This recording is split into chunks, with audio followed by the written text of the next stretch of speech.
Assalamualaikum warahmatullahi wabarakatuh. Bismillahirrahmanirrahim. Alhamdulillahirabbil alamin.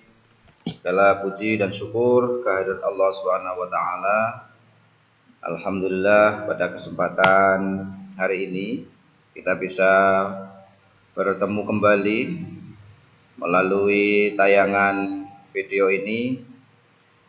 Pak Guru berharap kalian semua dalam keadaan sehat walafiat, dan ingat pesan Bapak Ibu Guru, tetaplah menjaga kebersihan diri kita, kebersihan lingkungan kita, dan tidak ketinggalan kebersihan hati kita dengan cara senantiasa berzikir, banyak membaca doa agar kita terhindar dari segala bentuk penyakit dan musibah, dan tidak pula banyak membaca sholawat tentunya. Mudah-mudahan dengan itu semua kita akan senantiasa diberikan kesehatan, selalu dilindungi oleh Allah dalam setiap langkah dan tindakan kita, khususnya ketika kita sedang belajar, ketika kita sedang mencari ilmu, dan mudah-mudahan kelak ilmu yang kita dapatkan bermanfaat untuk semuanya. Allahumma amin.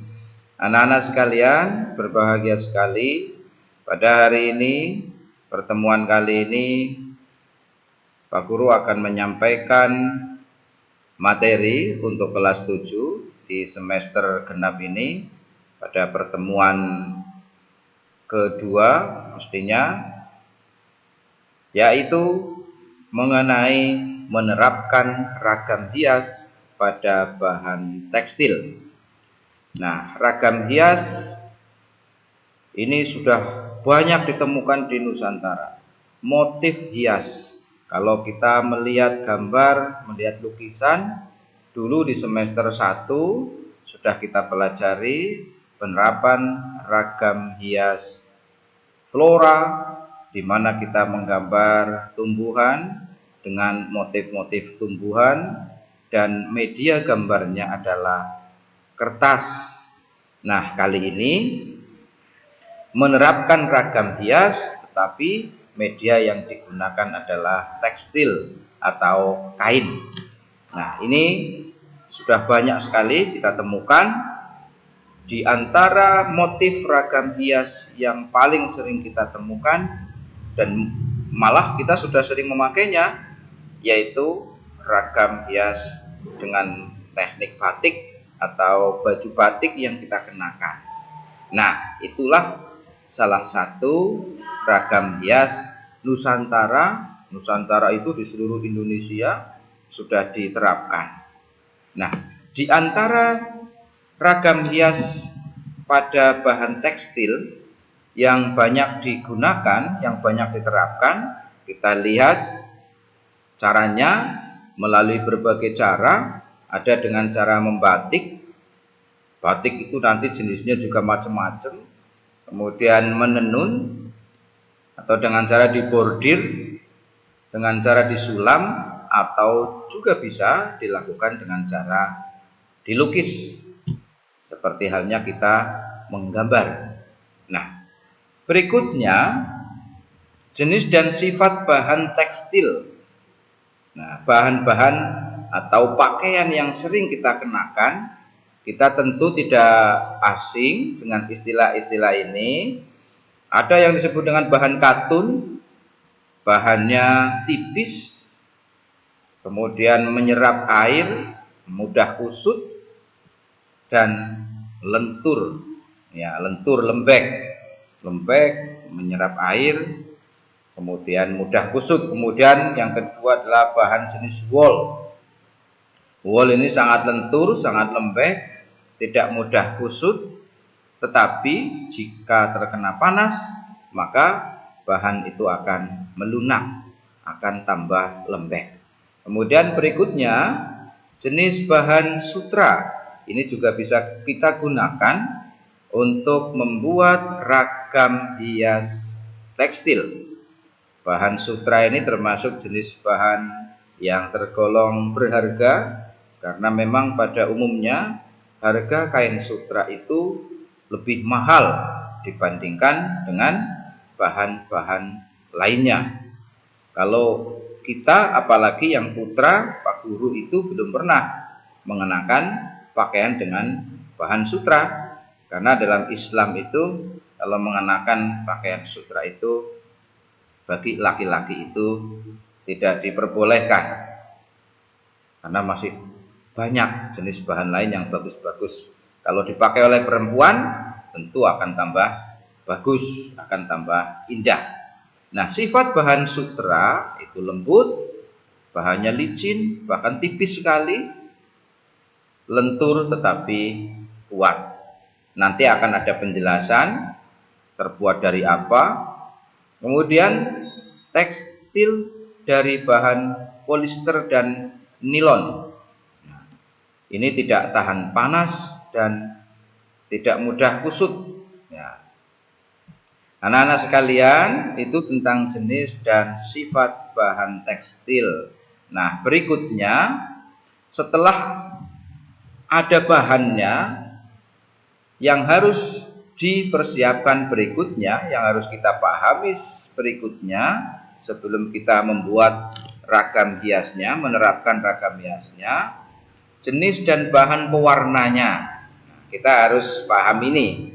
Kita akan membuat ragam hias dengan apa? Kalau bahannya sudah ada, kainnya sudah ada.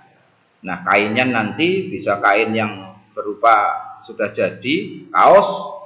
Kalian nanti bisa mencari kaos yang warnanya polos, tidak harus putih tapi yang polos dan warnanya cerah. Kalau warnanya hitam nanti agak sedikit rumit pemilihan warnanya. Nah, warna ini bisa kita pilih. Ada warna yang berasal dari bahan alami.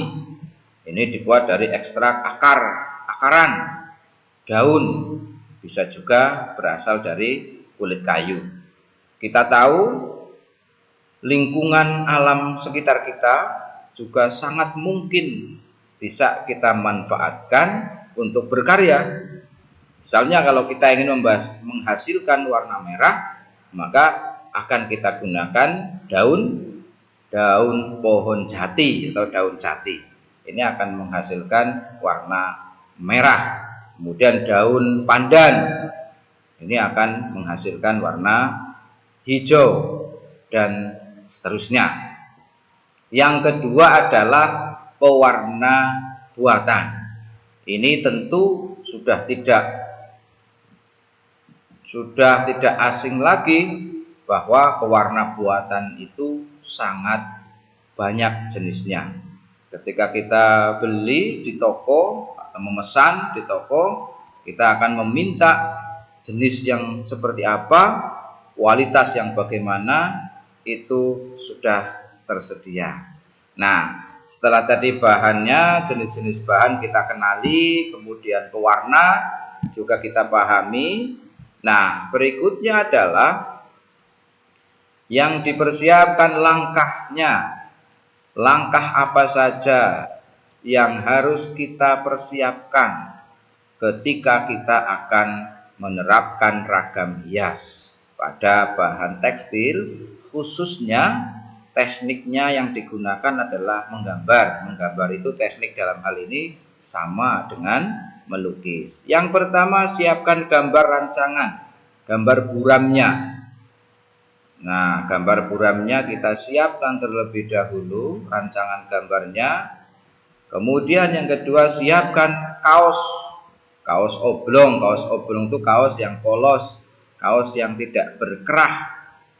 Apakah harus kaos oblong? Ya tentu tidak. Pakaian yang lain yang sudah jadi pun bisa kita gunakan sebagai media gambarnya. Atau bisa juga pada kain polos. Tidak harus yang sudah berbentuk kaos atau baju. Mungkin pakai kain warna putih atau warna hijau muda, ukuran 0,5 meter persegi, atau berapapun ukurannya tergantung jenis gambarnya yang akan kita terapkan di situ. Kemudian langkah berikutnya adalah memindahkan rancangan gambar ke permukaan kain dengan pensil. Diblok dulu biar nanti ada bekasnya di kaos, kita gores-gores pakai pensil supaya nanti muncul gambar rancangannya. Dan setelah gambar rancangan itu jadi, tinggal kita berikan warna sesuai dengan warna yang kita inginkan. Tentu kombinasi warnanya harus sesuai supaya hasilnya itu menarik. Nah, sampai di sini penjelasan yang Pak Guru sampaikan. Nah, untuk selanjutnya mari kita simak tayangan video berikut ini untuk memudahkan kalian di dalam memahami keterangan ataupun penjelasan materi tentang menggambar pada ragam hias pada bahan tekstil. Nah, mari kita perhatikan, kita simak baik-baik tayangan berikut ini. Baik.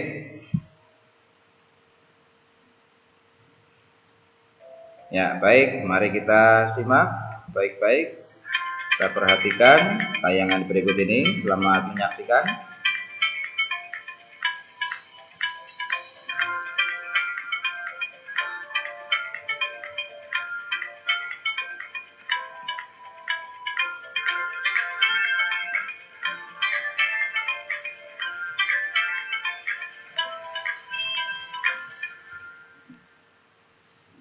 Assalamualaikum warahmatullahi wabarakatuh. Semangat pagi anak-anak. Bagaimana kabarmu hari ini? Semoga sehat selalu ya. Jumpa kembali dengan channel YesWega. Pada video kali ini, kita akan membahas materi menerapkan ragam hias pada bahan tekstil. Untuk kamu yang belum tahu, tonton terus video ini sampai habis ya, agar kamu dapat menambah pengetahuan dan wawasan pada materi kali ini. Oh ya, untuk kamu yang belum subscribe, jangan lupa subscribe dan aktifkan lonceng notifikasinya, agar kamu tidak ketinggalan video-video selanjutnya. Bantu terus ya, agar channel ini dapat terus lebih berkembang. Terima kasih. Peta konsep pada pembelajaran kali ini. Dan inilah tujuan pembelajaran yang harus kamu capai. Tonton terus video ini sampai habis ya, agar kamu dapat mencapai tujuan pembelajaran pada materi kali ini. Sebelum kita membahas materi kali ini, ayo coba jawab pertanyaan berikut ini. Coba amati gambar tersebut. Gambar tersebut adalah sebuah gambar ragam hias tekstil. Teknik apa saja yang dapat digunakan dalam membuat ragam hias pada bahan tekstil? Dan jelaskan apa fungsi ragam hias pada bahan tekstil. Jika kamu tahu jawabannya, tuliskan jawabanmu pada kolom komentar di bawah ini. Jangan lupa untuk memberikan nama dan kelas ya. Pengertian ragam hias tekstil. Ragam hias adalah bentuk-bentuk dasar hiasan yang biasanya disusun secara berulang-ulang sesuai pola tertentu. Diterapkan pada karya seni atau kerajinan dengan tujuan untuk memperindah atau menghias. Keindahan ragam hias Nusantara telah diterapkan di hampir semua sendi kehidupan manusia. Ragam hias tidak hanya terdapat pada bangunan rumah tinggal, peralatan rumah tangga, senjata tradisional, tetapi juga terdapat pada tekstil. Tekstil adalah bahan yang berasal dari serat yang diolah menjadi benang atau kain. Terdapat dua jenis serat yang digunakan, yaitu serat alami dan serat buatan. Untuk bahan serat alami terdapat pada kain katun, sutra, dan wol. Dan untuk bahan serat sintetis atau buatan terdapat pada kain polyester, nilon, dan dakron. Ragam hias pada tekstil telah diterapkan sejak lama melalui pakaian-pakaian adat di Indonesia. Penerapan ragam hias pada bahan tekstil. Menerapkan atau mengaplikasikan sebuah motif ragam hias di atas bahan tekstil dapat dilakukan dengan berbagai macam cara, yakni membatik, menenun, menyulam, membordir, dan melukis. Mari kita bahas satu persatu penerapan ragam hias pada bahan tekstil. Membatik. Pengertian secara umum, batik tulis atau klasik adalah sebuah teknik menahan warna dengan lilin malam secara berulang-ulang di atas kain. Namun pada perkembangannya, batik dibuat menggunakan teknik celup, cap, sablon, dan printing. Menenun. Teknik pembuatan kain dengan cara memasukkan secara berselang-seling kelompok benang yang membujur atau lungusi ke dalam kelompok benang yang melintang atau pakan. Menyulam. Teknik pembuatan hiasan kain dengan media benang dan jarum jahit menggunakan keterampilan tangan secara manual. Membordir. Teknik pembuatan hiasan kain dengan media benang dan jarum jahit menggunakan bantuan mesin.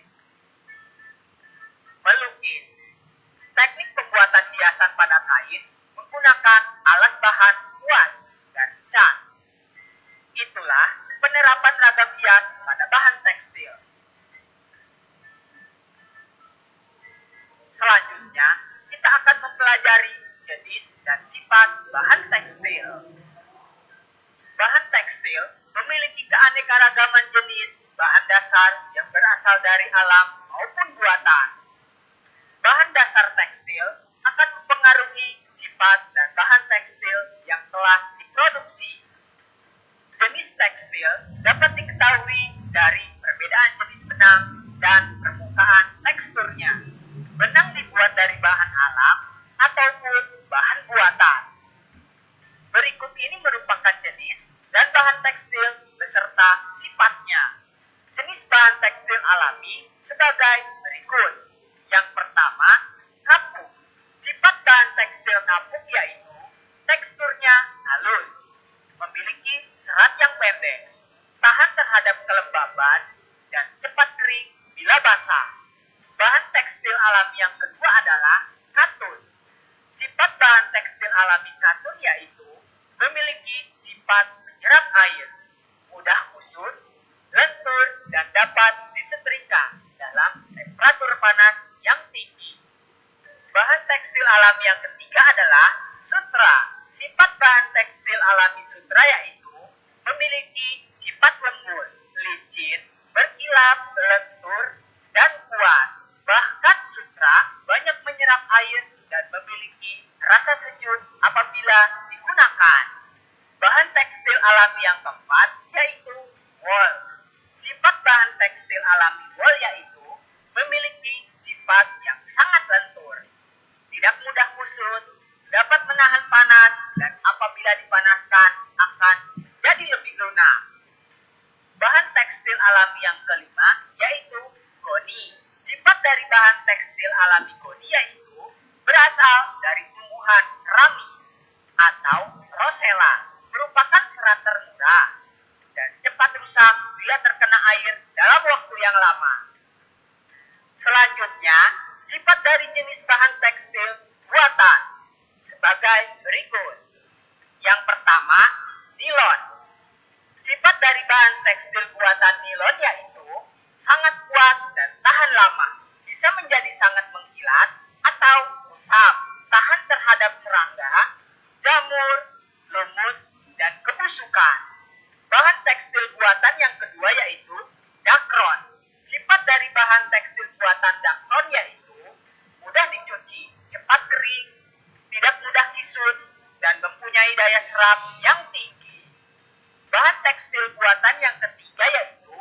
Polyester. Sifat dari bahan tekstil buatan polyester yaitu memiliki kekuatan yang baik dan hidroponik atau tidak menyerap. Itulah jenis dan sifat bahan tekstil. Selanjutnya, kita akan mempelajari jenis dan bahan pewarna tekstil. Bahan tekstil dapat diberi warna baik dari warna alami maupun buatan. Masing-masing bahan pewarna memiliki sifat dan jenis yang berbeda-beda. Pewarna alam dihasilkan dari ekstrak akar-akaran, daun, buah, dan kayu. Sedangkan bahan buatan dibuat dari bahan kimia. Berikut ini merupakan kedua bahan pewarna tersebut. Pewarna tekstil alami.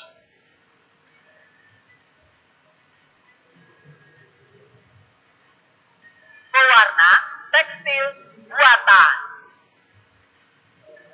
Itulah jenis dan bahan warna tekstil. Selanjutnya, kita akan mempelajari teknik menggambar ragam hias pada bahan tekstil. Penerapan ragam hias pada bahan tekstil dilakukan dengan teknik yang berbeda-beda. Misalnya, batik, sulam, bordir, songket, sablon, dan lukis. Salah satu penerapan ragam hias adalah dengan teknik lukis yang diterapkan pada tas kain. Tas kain atau tote bag terbuat dari bahan kain yang menyerap air. Menggunakan pewarna, misalnya cat tekstil atau cat sablon dengan alat kuas. Berikut ini contoh penerapan ragam hias pada tas kain atau tote bag dengan teknik menggambar. Perhatikan video dan langkah-langkah berikut ini. Yang pertama, siapkan gambar rancangan ragam hias di atas kertas. Yang kedua, siapkan tas kain atau tote bag yang akan dihias dan berilah alas dari bahan karton atau triplek di dalamnya. Ketiga, pindah gambar rancangan ragam hias ke permukaan tas kain dengan pensil. Keempat, memberikan warna-warna yang menarik pada gambar rancangan di permukaan kain dengan menggunakan alat kuas. Kelima, setelah selesai pewarnaan, lanjutkan dengan finishing, lalu keringkan hasil gambar ragam hias dengan high dryer atau dijemur. Demikianlah pembelajaran kita kali ini pada materi menerapkan ragam hias pada bahan tekstil. Jika ada pertanyaan seputar materi yang dibahas kali ini, boleh tuliskan pertanyaanmu pada kolom komentar di bawah ini. Perhatikan juga pada layar. Baik, saya kira sudah cukup jelas, baik dari penjelasan maupun dari tayangan video tadi, menambah penjelasan yang tadi saya sampaikan. Untuk selanjutnya, yang harus dilakukan adalah melakukan percobaan. Silahkan lakukan percobaan dengan cara dan bahan yang sederhana. Tidak harus menggunakan kaos yang utuh atau yang baru, dapat juga digunakan atau menggunakan kain yang mungkin berukuran 50 cm atau berapapun sesuai dengan yang kita inginkan. Anak-anak sekalian, Pak Guru kita pada pertemuan kali ini sudah cukup, dan nanti hasil dari kerja kalian nanti akan dikumpulkan, akan disetorkan nanti pada saat pelaksanaan pembelajaran sudah melalui cara tatap muka atau ketika sudah berangkat ke madrasah. Mari kita akhiri bersama pelajaran kita pada hari ini dengan bersama-sama membaca doa kafaratul majlis. Bismillahirrahmanirrahim. Subhanakallahumma wa bihamdika asyhadu an la ilaha illa anta astaghfiruka wa atubu ilaik. Terima kasih dan mohon maaf. Wallahul muwaffiq ila aqwamit thoriq. Wassalamualaikum warahmatullahi wabarakatuh.